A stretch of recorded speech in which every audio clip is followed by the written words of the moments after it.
4 दोस्त 12वीं पास करने के बाद एक होटल में छोटी सी पार्टी कर रहे होते हैं और बातों ही बातों में चारों डिसाइड करते हैं कि आज से 40 साल के बाद आज ही के दिन 1 जनवरी को हम फिर से यहीं मिलकर पार्टी करेंगे।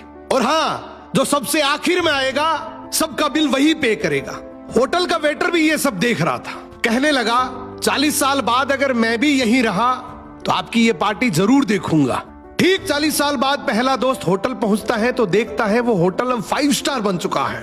अब वहां पर सब कुछ बदल चुका है। तो एक शख्स उसे पहचान जाता है और कहता है सर बैठिए, मैं आपको पहचान गया, मैं वही वेटर हूं जो अब इस होटल का मालिक बन चुका हूं। वो कहता है क्या बात है। इतने में दूसरा दोस्त आ जाता है। दोनों की बातचीत शुरू होती है कि बिजनेस ग्रो कर गया, सब कुछ अच्छा चल रहा है। दोनों अपनी अपनी बातें शेयर कर ही रहे होते हैं कि तीसरा दोस्त भी पहुंच जाता है, लेकिन चौथा दोस्त अब भी नहीं आया। तो जो सेठ होता है वो कहता है आप ऑर्डर कीजिए, मेन्यू में खाना वगैरह सेलेक्ट कीजिए, इतने में आपका दोस्त भी आ जाएगा। अब खाना भी लग गया। वेट करते करते काफी देर हो गई। उदास मन से ये तीनों दोस्त डिनर शुरू कर देते हैं।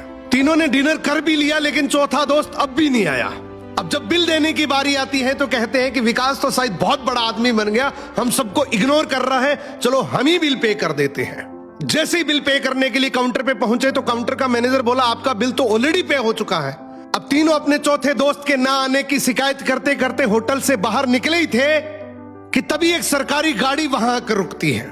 उसमें से एक लड़का उतरता है और तीनों के पैर छूते हुए कहता है मेरे पापा टीचर बन गए थे, मुझे कलेक्टर बनाने के काबिल कर दिया, लेकिन अफसोस मेरे पापा आज से 1 महीने पहले ये दुनिया छोड़कर चले गए। उन्होंने आखिरी वक्त में आपके इस वादे के बारे में मुझे बताया था और कहा था कि जब तीनों पार्टी खत्म कर ले तो उसके बाद तू वहां जाना और पेमेंट वगैरह कर देना। लड़का हाथ जोड़कर बोला मेरे पापा अब इस दुनिया में नहीं रहे, उनका वादा पूरा करने के लिए मैं आया हूं। अब ये तीनों नम आंखों से रियलाइज करते हैं कि हम 40 साल बाद ही क्यों मिले, 40 दिन बाद क्यों नहीं मिले। स्वप्नों से हमेशा मिलते रहिए, इससे पहले कि कोई आपका अपना ये दुनिया छोड़कर चला जाए, क्योंकि आदमी सिर्फ एक पानी का बुलबुला है। अब ये रील टैग करो ऐसे दोस्त को जिससे आप काफी टाइम से नहीं मिले और अब उससे मिलना चाहते हो।